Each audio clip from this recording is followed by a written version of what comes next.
As redes eran de algodón blanco, sabes? Que se compraban. E faíanse tintes para tiñilas, para poñelas algo de color. Porque iso podría, encascábase con casca que era de salgueiro. E traíase da aldea, pipeteabas a casca aquí uns cousas que había de pedra, con un martillo, iso, e entonces pues sacábase. A tinte faíase nuns potes de ferro, sabes?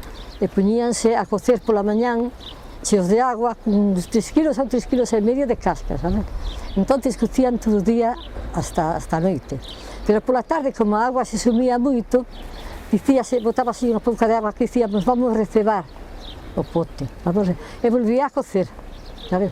Despois a noite, tiñamos as redes preparadas, porque as redes viñan do mar, lavábanse na fonte e poñíanse a secar, secábanse, despois esparábase, e despois de esparadas, pois atábanse, e poñíanse a secar, de sequiñas levábanse para onde estaba o cascadeiro, a casca botábase nunhas jamelas de madeira a noite, e metíanse as redes ali, naquela agua quente a ferver, que se quitaba do pote a queda tinta a ferver. Entón, metíanse as redes, mollábanse todas e ibanse poñendo amontonadas. No outro día, pola mañán, as redes estirábanse polo piso, sabes? Para que enfriaran, porque estaban quentes e estaban amontonadas. Cando estaban frías, nas cascas que decurriran, mollábanse outra vez, sabes? Despois de molladas, volvían a decurrir, metíamolas en testos e na cabeza collíamos polas pedras da arbaleira, a estendelas. Penso que o Porto da Guardia, o que di total, o Porto, o pueblo, sin as mulleres non sería nada, sería a metade do que é hoxe, porque a muller foi a que levou a economía, foi a que levou as riendas, falla de nai, falla de pai, ataba redes. As mulleres, porque as mulleres tiñan que atender das redes, estendelas, e o día que se estendían as redes, se estaba bo día, menos mal, pero se estaba malo non se faía nada, había que estar así, detrás delas. Porque había que, éramos dúas mulleres a estendelas, unha na parte de riba, porque a plomada estendíase na parte de riba e a cortizada para a parte de abaixo, sabes? Entonces había que estar dúas mulleres, e como as pedras non eran lisas, que había que poñelas así niños na pedra llana, sabes? Éramos, tería 12 anos, e xa iba eu, máis outra viúda, tamén que lle mataran o home, e tiñamos que andar así a vender o peixe para criar a 3 fillos, que a miña non lle quedou nada, era mariñeiro o home, pero daquela deron os por desaparecidos nos roles, non pagaban por eles, nunca tuvo nada. Pero antiguamente, que non había economía, estaba baixa e tal, a muller foi a que levou sempre o cargo da casa, da economía, os fillos, en fin, todo. Eu penso que máis do 50% do mérito deste pueblo, en todos os aspectos que o teña, pertenecen á muller. A muller da Guardia merecía un monumento. Se non había nada antes. Nada, ali eran viudas e nada máis, pero como non cobraban nada ni nada, eran viudas. Desaparecidas. Eu era moi pequena e levábanos para a ribeira, entón viñan os barcos cargados con sardiñas, xouba, mezclado todo, e botaban en jamelas vellas, e logo metíannos dentro a escoller, a separar a xouviña da sardiña, pero sempre ganabas algo, éramos raparijas, ganábamos algo. Como conservaba, poñanlle panos mollados, de agua salada, solo porque non había hielo, non había nada daquela. Aí xo traían os do mar os barcos, cada un os homes, entón lañábamolos e puñámolos a secar, atábamos as litáns e quen as dera hoxe que son moi caras.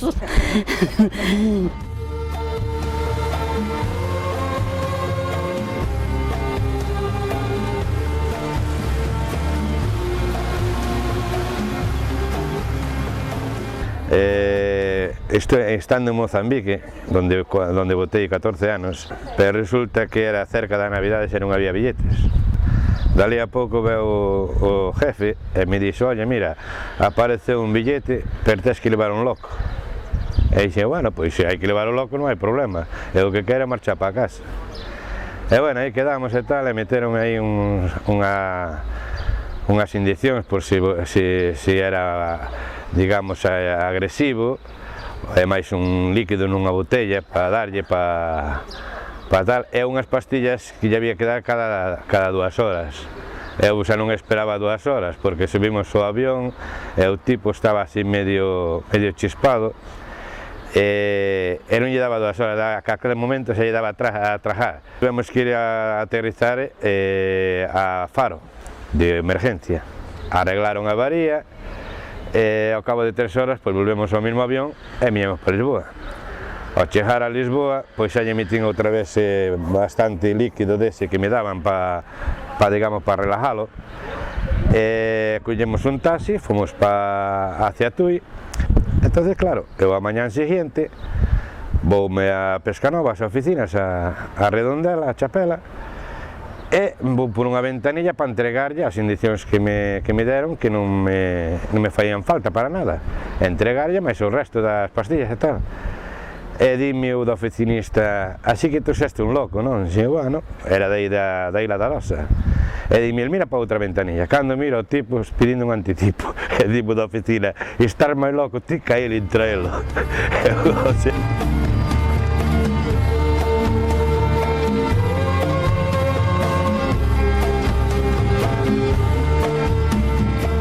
No largo dos anos, cando se andaba co Trasmallo e aquí ao norte, por Camariñas, por Laxe, por Camelle, por esas zonas, aquilo, pues, vivíamos unha vida moi bonita, porque a cualquier porto daqueles que fóramos, o sábado e o domingo, como estuvéramos 3 barcos do pueblo, pois íbamos ali a unha saliña que había ali que tiña un tocadiscos, e por pouco diñeiro xa nos falla un baile ali. E logo tiñamos que andar polo pueblo a avisar que había baile. Nos Vigo vendíamos ou en Vigo ou na Coruña. Era onde vendías. Daquela andaba Dios polo mundo, collíase moito peixe. Era cá. Eu cheguei a vender os rodaballos a 15 pesetas. E estaba eu na festa e avísanme que o mar, que se viñera unha marusía moi grande, os barcos saliron, os da Ardora saliron, é o único barco que quedou aquí, vararon os barcos, pero o noso barquiño, pois tuvo que quedar aquí, e despois de noite, pois tuvemos que vir dormir po barco.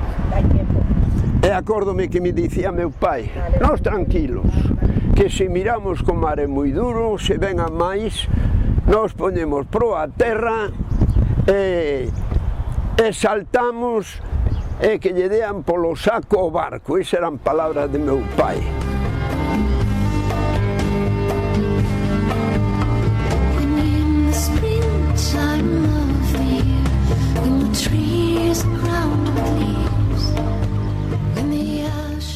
Collíanse a cosecha do crogo, a cosecha da sardiña moita, sardiña moita. Era raro unha casa que non tuvera pezas de xeito. Era moi raro que non tuvera... Non habería outra cousa, pero pezas de xeito casi todas. Casi todos tiñan pezas de xeito. Había veces, cando había sardiña, miras tú a ribeira, e por medio estaba todo cheo de jamelas a desmayar, que viñan a desmayar a terra. E aquí de inverno nada, non había que contar con nada. Únicamente cando viña, como dicíamos, un bocaño, cando viña que ven aquelas lestadas de inverno que facía moito frío, era cando podía fazer o tempo. O mellor todo máis, unha semana, é raro que fai unha semana sin chover ou que non tiro mar. É menos mal que agora ainda se pode entrar e salir. Pois aquilo cando fomos por norte, aquilo xa era unha gloria. Hasta Asturias. Chegamos a Vivero, a Celero, e iso todo, esos sitios. E vendíamos en Coruña, parábamos en Laxes, parábamos en Muros, parábamos en Corrobedo, todas as rías corrémolas nós, Villa García, Santa María de Ribeira, todo iso. Vallabas, non é cando aquí, ibas un día a mar e non podías ir outro día, porque había mal tempo, non podías salir. E cando se andaba al rajazo, e os camaróns andaban de puntas para dentro.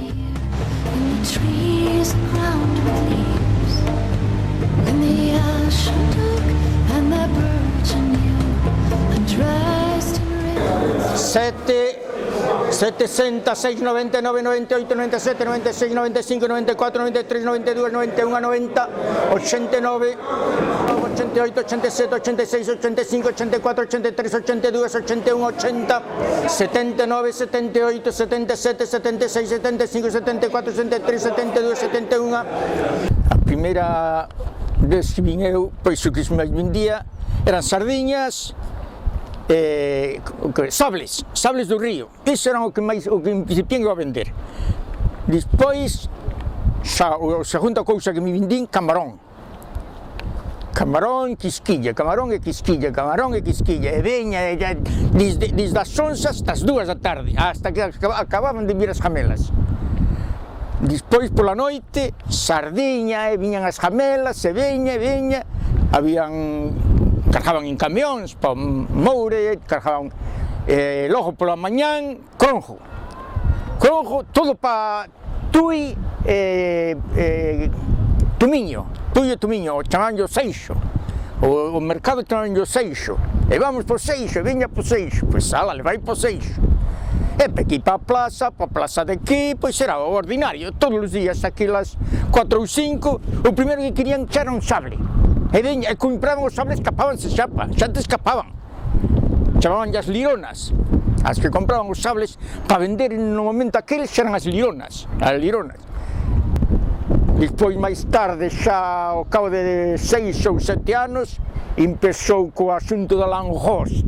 Aquilo, era de medo aquilo, porque cando te viñan non era un barco, eran 10 ou 15. Vou a dicir unha cousa que casi que é imposible. 10 millóns de pesetas chegouse a vender de langosta solo, nunha mañán, porque entonces chegaban aquí, aguardaban para vender, querían vender todos pola mañán, porque logo pola tarde era moito jaleo, a todos. Entón, os que chegaban de noite, pois querían vender xa pola mañán, e veña, e dalle. As langostas empezouse a traballar nesta costa, aquí, no noso litoral. Despois foi escaseando, baixamos a Portugal. Pero despois, a parte de que iba fallando, o sea, iba escaseando o produto, tamén xa veo o problema de licencias, hubo que salir de Portugal. Entonces, como sempre, uns decididos baixaron a Marruecos e toparon, xa fóramos antes a merluza, non? Pero toparon a langosta e chegaron ali, se traballou bastante, cunha cierta calidad de barcos, non? A langosta ali. Seguiu o chollo da langosta, pero xa de Marruecos. Ai, aquilo, carallo. Aquilo chegaban as 11 da noite, había que estar aquí a esperar por eles. Claro, porque logo pola noite facturaban os que levaban os viveiros, os de Coruña, os de Sanxenxo, todos escapaban xa pola noite. Hasta outro día, que xa ás 3 da tarde volvía a ver as langostas outra vez a vender. Pero pola noite era de medo aquilo, Se veña, pero como va a vender este? Veña, éramos dous a vender, un puñaxo as langostas e outro bois, cintolas, lubrigantes e todo, o sea, o raboutallo, todo. Entonces, pois, ao chegar aquí, pois, botábamos o crojo, ainda botábamos o crojo nas bodejas. Non había lonja na Guardia ainda. Na bodeja de cada armador, que decir que chamábase cada familia, que decir que chamábase familias. E vos toda na bodeja ia poxar, iba a nai da Narcisa. No 66. 1966, hasta 96. Estuve en 30 anos e un mes aí, dando yo badelo. 30 anos e un mes aí dando yo badelo.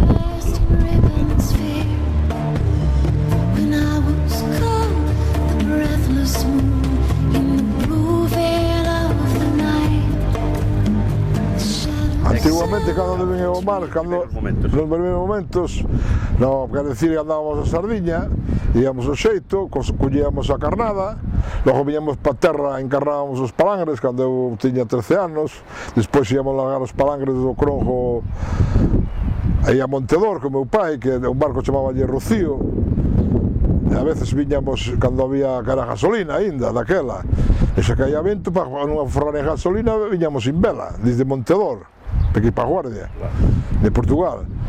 con tresmallo, todo se anduvo con tresmallos e raeiras. E o camarón collese con naza ou con arrastón, quer dizer, que eso que se chama arrastón aquí. O tresmallo houve un home que saleu do río, que chamaban Tío Núñez, que collía as saules do río, como vendeu Ventura, e trouxo para o mar, e cando foi, cando empezou a explotar no mar, a coller o lenguado, langostas e rodaballos.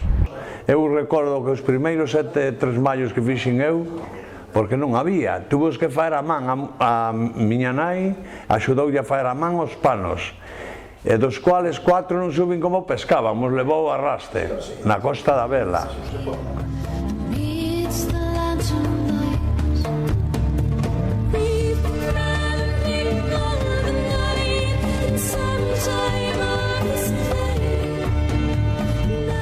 Bueno, a convivencia naquele momento era como no galiñeiro, fora, falando claro, hai que falar claro. Eran catres, chovía a veces, poñer a roupa d'agua, porque dormíamos, os ranchos eran na proa do barco. Logo foi cando veio unha modernidade e pasouse o rancho de popa, xa se dormía mellor, e sin duchas e sin nada. Hoxe os barcos que teñen os chavales que andan ao mar son hoteles, teñen duchas, camarotes, teñen pois un ropero para meter a roupa, esas cousas, o mundo cambiou.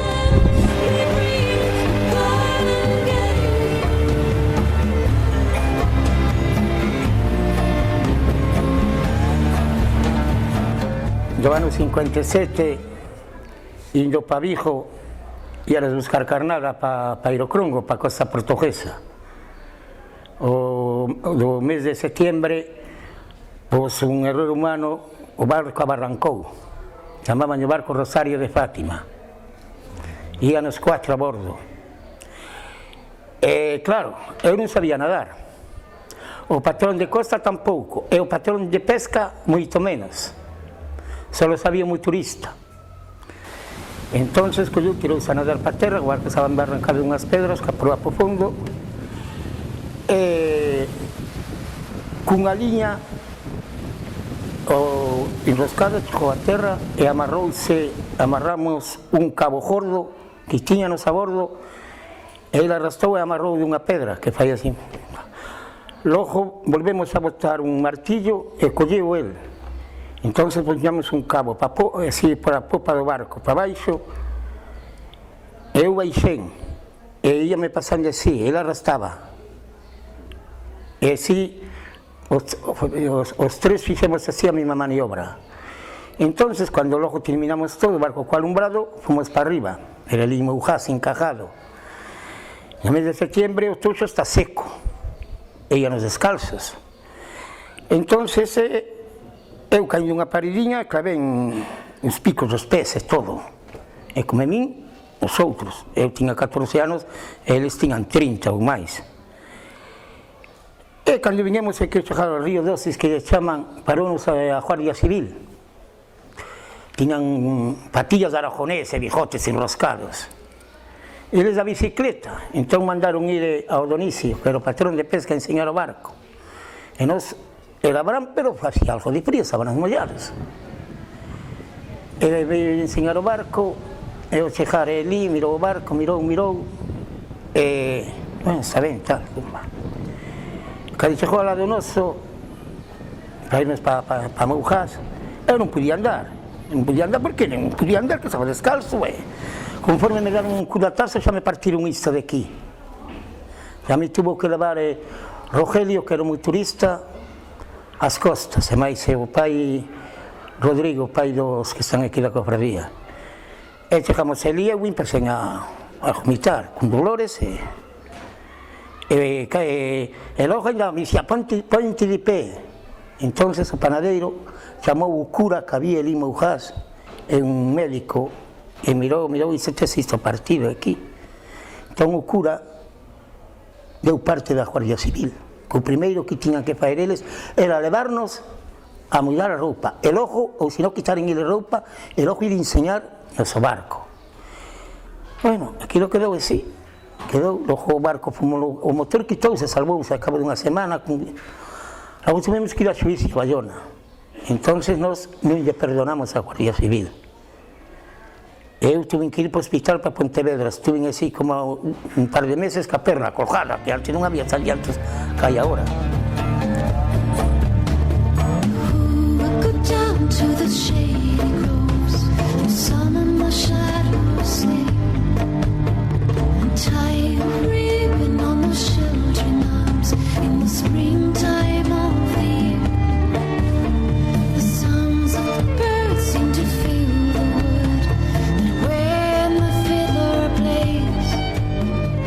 E pasou, porque aquí pasou na posguerra, que chegou o pan de maíz a 11,50, e non o había.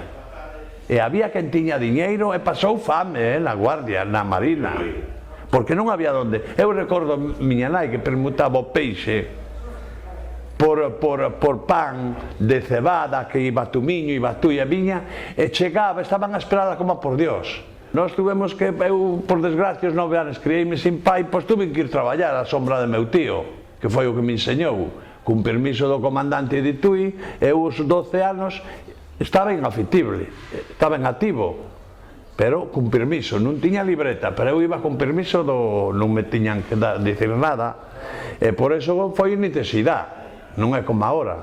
Empecé a andar no ano 70 ao mar, con 14 anos, e daquela podo dicir que sí que era unha esclavitud da hora, porque eu empecé a andar de rapaz nun barco que chamaban a cena rusa, os vellos faíanme pelar as patatas para fazer de comer, os vellos que tían que fazer o desayuno, os vellos era o rapaz pequío, o rapaz feliz, cousa que hoxe en día non pasa nada disso nos barcos. Hoxe un rapaz ven por un barco que ten o mesmo respeto, que ten un home maior, había que fazer de comer cada día un mariñeiro, o rapaz tiña que lavar a louza todos os días, chegaba a terra, o rapaz tiña que fazer os víveres, o sea, era un auténtico sacrificio. O sea, aquilo quedou para atrás. Si é certo que eu tiño moito respeto por os vellos, aprendo moito dos vellos, e justo máis anécdotas dos vellos, pero nese tema non podo estar de acordo, porque era unha auténtica esclavitud que se falla con rapaces nos barcos.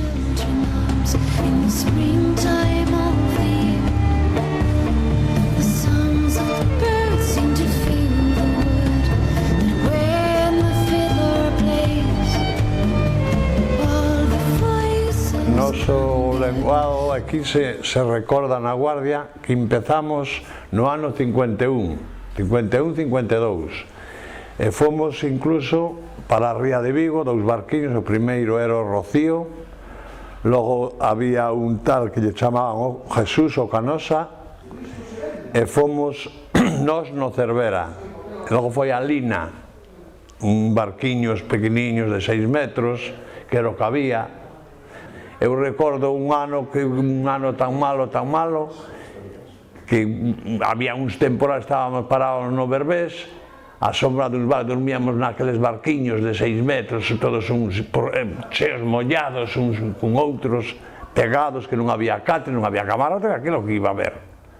Pasábamos cada unha, se apagaba o motor moitas veces, recordo, correndo os canteiros aquí nas pedras de Sálvora, unha vez andando no San Agustín apagouse o noso motor, aquilo todo era un crimen. E o que falábamos de faer curas, eu culli un compañeiro meu, e min dase moi ben, sabes, a arreglar tendóns, eso, e quedoulle un dedo, caeu incallón, quedoulle o dedo así para atrás, había grito que se oía lá no monte, porque el quedara, resbalou nunha rampla ali que estábamos botando rayas, e quedoulle de intablilleiro, do cual agora tengo perfecto, quedoulle un pouco teso, pero quedoulle. E fai a ver o que facías, ou pinchábamos mismo, que recordo eu unhas frases que non as podo nombrar, estando en Coruña, eu pinchando penicilina a un compañeiro.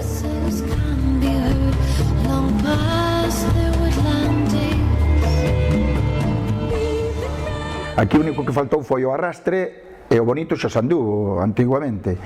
O 90% das artes de fondo saliron deste pueblo. Bueno, en fin, que este foi un pueblo que se caracterizou sempre por estar na punta da lanza dos oficios pesqueros, non? De feito, hoxe temos a flota máis importante de Europa, do peixe espada, e hoxe está aí a flota con 60 ou 70 congeladores, están pescando nos 4 continentes. Eso non o pode dicir ningún porto pesquero. Ningún, bueno, algún posible haya, ¿no? Se os analizamos.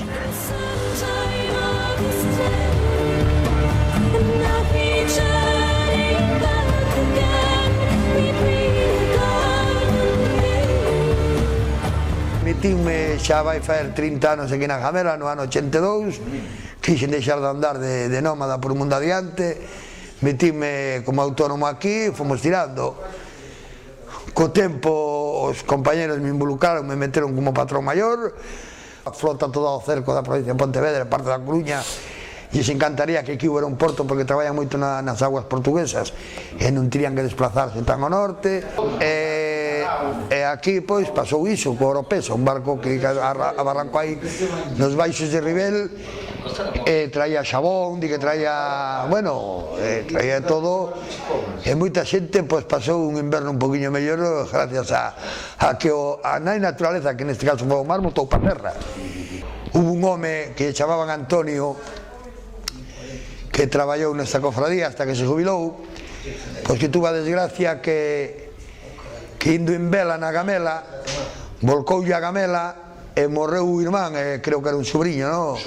Sobrinho, un irmán, e morreu, e o home se amarrou na Gamela e estuvo 2 días e 2 noites tirado por o mar adiante, amarrado na Gamela, e un arrastrero de marín que viña pa Vigo, pois oiu, o sea, viña navegando e tiñan un can, e o can a ladrar, e un mariño dixo, que lle pasa o can? A mirar, e encontraron a este home da guardia, que se aguantou na Gamela 2 días e 2 noites e salvaronlle a vida, e logo, pois, como pasou iso todo, foi empleado na cofradía hasta os últimos días da súa vida, estuvo empleado na cofradía hasta que, o sea, anécdotas que pasaron neste pueblo.